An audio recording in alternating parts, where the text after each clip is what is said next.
Hey guys, welcome back to Clever Music. I'm Missy Kingma, and joining me, these dapper gentlemen to my left are the EC twins, Marc and Allister Have you noticed how Blackham. Have you noticed how we're both sitting with our legs crossed? It's a very dapper. You have to have very malleable testicles to sit like this. Very small. Very small Yeah, ones. no. It helps with the small as well. You guys know these guys, house music DJs and producers, but first, why house music?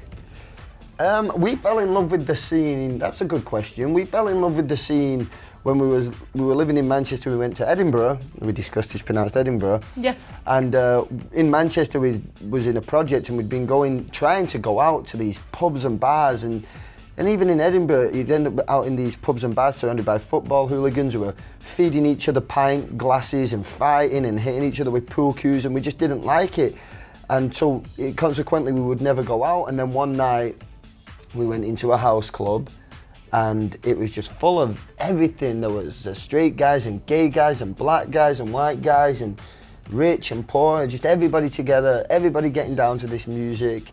And so obviously the music stood out. That was something culturally in Europe anyhow, house music's a little bit bigger. But also just the scene itself, the scene of house music is. Yeah, it was just You fell in love with that. Yeah, there didn't seem to be any kind of boundaries or any labels as much on the dance floor, and yeah, I think that's what we fell in love with, as well as the music was the scene. Yeah, You know. great, I love that. You guys have a new song out right now, You've Never Seen, and I like saying it like this, You've Never Seen. Well, you're quite good at that. You've tried that Thank a couple you. of times. Yeah, Featuring maybe- Cece Peniston. That's right. What's the song about? Well, Cece wrote the lyric, we produced the song. Originally we had we'd used an old sample of an old record that we sent to Cece because she's a legend, she did finally. And we wanted to work with some of our childhood heroes. Idols, sure, Yeah. just to tick ambitions, tick boxes, and as you grow up, you start It's to not answering the question. as you grow up, you start to take things for granted, but it's really cool that we're working with Cece. Very And we sent cool. her an old sampled house record with the production, and she said, I'm going to write more lyrics over the top. She did, and she sent it back, and we liked it, and she And you came liked up it? with I mean, what's it about? I mean, it's pretty self-explanatory. Yeah. You listen to it, it's not really about much, though, is it? I don't think it's the It's deepest song in the really, world. no, it's not the deepest about a song good she's night ever. out, It's about a isn't good it? night out, yeah. I'm going to take you on a night like you've never seen. And were you guys ever in the studio with her, or did you record completely separately? Yeah, you know what? On this occasion, we recorded separately. I've heard so many musicians say that in my time and thought, But yeah, we did. But I mean, we know Cece. But it worked out. Yeah, I just spoke to Cece yesterday. She comes and performs live all the time. She can bang that stuff out live. She's amazing. She can sing it live the same way it is in the studio, but no, we weren't in the studio with her. She sent us. Did she send us the vocals? she's such a pro. Like, she sent the vocals already done. There's Makes a it lot so of the time we easy. have to work with these vocalists who aren't actually that talented, and we have to layer the vocals and mix them for 12 hours. It takes us to make Melodyne them and auto-tune them. Strangely enough, they're the ones who usually think they're fabulous. They're the ones who've got all the ego. They've got all the ego and none of the 90% talent. of the time, in fact, 100% of the time, you get somebody who's amazing like Cece Peniston, just gives you a finished product, comes, sings it all the Great, time, bags yeah. it up, No problem. no problems, no ego. But that's life, isn't it? Always the legit people are the nicest. And those are the ones that make it in the end. The wannabes are douchebags. It's very true, actually. I've come across that many times. As Yeah, well. right. Yeah, and you guys have done a ton of successful remixes. Yeah. Like your Adele remix for Someone Like You. How do those come about? Well, look, the Someone Like You remix was actually because it was acoustic. There was no kick drum behind it. That we just ripped it off. So did you just go in there? Do you have to We ask just, her? How does that work? no, we didn't even ask. I heard the track, I saw her perform an a cappella version, and yeah, I thought that it could be dance floor friendly. It could be made into a dance track. I passed the idea by him.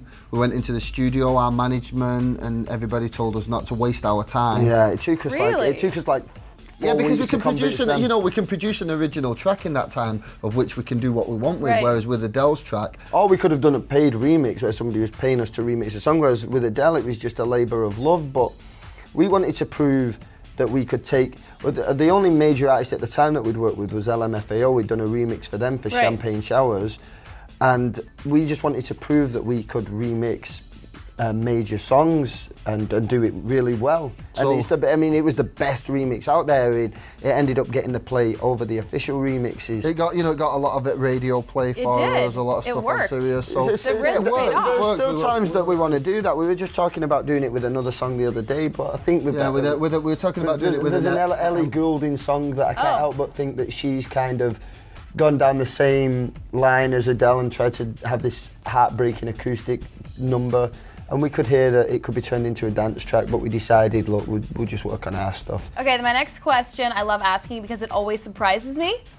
Who are your personal favorite DJs? Who do you look up to?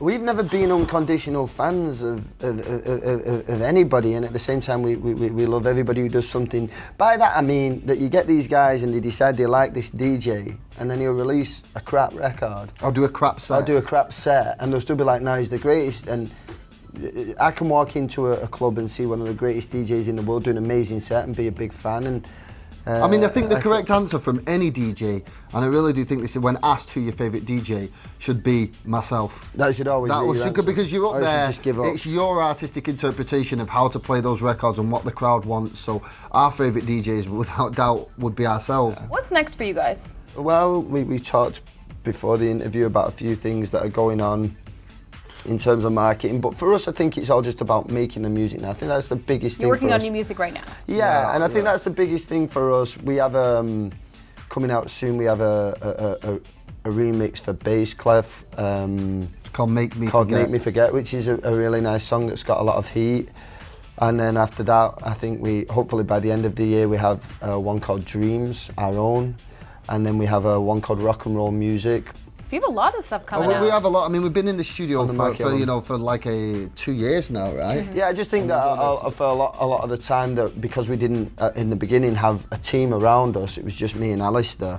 And so in the beginning when we make music, we really didn't know what to do with it. So here we were with, 15 songs that we've released on labels through our friends, promoted to a market that only we can get to.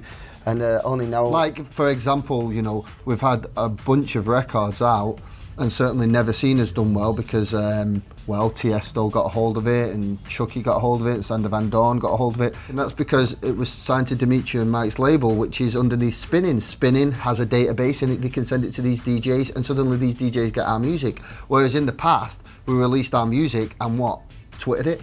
I think like a lot of guys who make the music for the love, and perhaps don't take on board the business side of things as much as they could, or maybe they haven't got time to, like we didn't, that they just put this music out there and just hope that... Cross their fingers. That people just get a hold of it and it goes viral, and in reality that's not the way it happens. Doesn't really. In reality, the most viral thing that ever happened to us for our music was we remixed the Dirty Vegas song called Little White Doves, and still at our shows, every single show we have people doing this.